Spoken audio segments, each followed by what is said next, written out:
جمالها طاغي وحياتها غريبة، قررت تعيش بمزاجها ومش بيفرق معاها أي حاجة. اتخانقت مع نسرين طافش وما رضتش تشتغل معاها، رفضت الإنجاب وارتبطت بصاحب ديانة مختلفة. كلامي هنا عن الفنانة السورية الجريئة سوسن ميخائيل. يا ترى إيه أبرز الأسرار عن سوسن ميخائيل؟ إيه حكاية جوازها من غير ديانتها؟ يا ترى إيه حكاية تصريحاتها المثيرة وإطلالتها الغريبة؟ خليكم معايا في الفيديو ده وأنا أقول لكم كل الكواليس.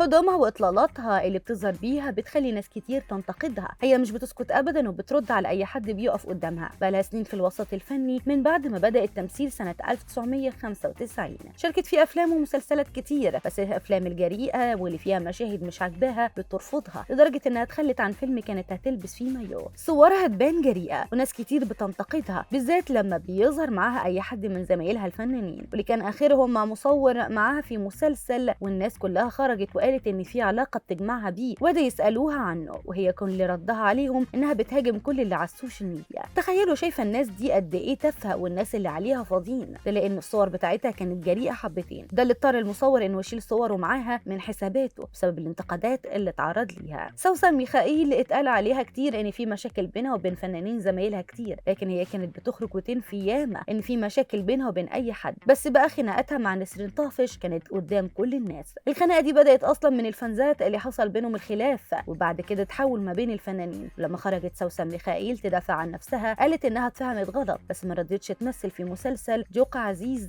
مع نسرين طافش. الجمهور قال برضه ان رفضها ده بسبب الخلاف القديم بينها وبين نسرين طافش، علشان كده ما رضتش تظهر معاها دور تاني في المسلسل بتاعها. سوسن قررت ان علاقتها بالوسط الفني تبقى علاقه شغل وبس، ملهاش دعوه باي حاجه تانية خالص، علشان المشاكل اللي بتتعرض ليها بسبب صراحتها وجرأتها في الرأي اللي بتخلي ناس كتير تزعل منها، واللي كان منها لما قالت ان فنانين كتير بيمثلوا وهم ما عندهمش قدرات تمثيليه تسمح ليهم بده. مش بس كده، دي كمان قالت انها تعرضت للابتعاد من الوسط الفني علشان ملهاش محاسيب يقدروا يساعدوها علشان تشتغل. مش بس كده، دي قالت كمان ان الفنانين السوريين اللي فضلوا عايشين في سوريا محدش عمل حسابهم خالص، وفي غيرهم اتفضل عليهم. الحياه الشخصيه لسوسن ميخائيل معقده شويتين ثلاثه، لانها اتجوزت مره واحده بس، وده كان لمده 6 شهور، كان قبل دخولها الوسط الفني. لكن لما دخلت الوسط الفني وفضلته على اي حاجه في حياتها انفصلت عن جوزها. حاولت بعدها ترتبط مرتين، بس كان قبل الجواز بيتم الاختلاف بينها وبين خطيبها بسبب شغلها في الوسط الفني، واللي بترفض تسيبه علشان خاطر اي حد. مش بس كده، دي كمان ليها شرط قوي جدا علشان توافق على الجواز، هو انها مش عاوزه تخلف عيال، وده كان بيسبب ليها مشاكل كبيره مع اي حد عاوزه ترتبط بيه، والموضوع بيبوظ. في الفتره الاخيره كانت سوسن ميخائيل مرتبطه بشاب اصغر منها في السن بكتير. مش بس كده، ده كمان مسلم، علشان كده ما قرروش انهم يتجوزوا. هي لما اتسالت قالت ده بشكل صريح، قالت كمان فيها ايه لما ترتبط بحد اصغر منها؟ يعني ما هو الشباب الصغير بيحبها. كمان بالنسبه لديانته فدي بقى اللي معطلاهم عن الجواز لحد دلوقتي.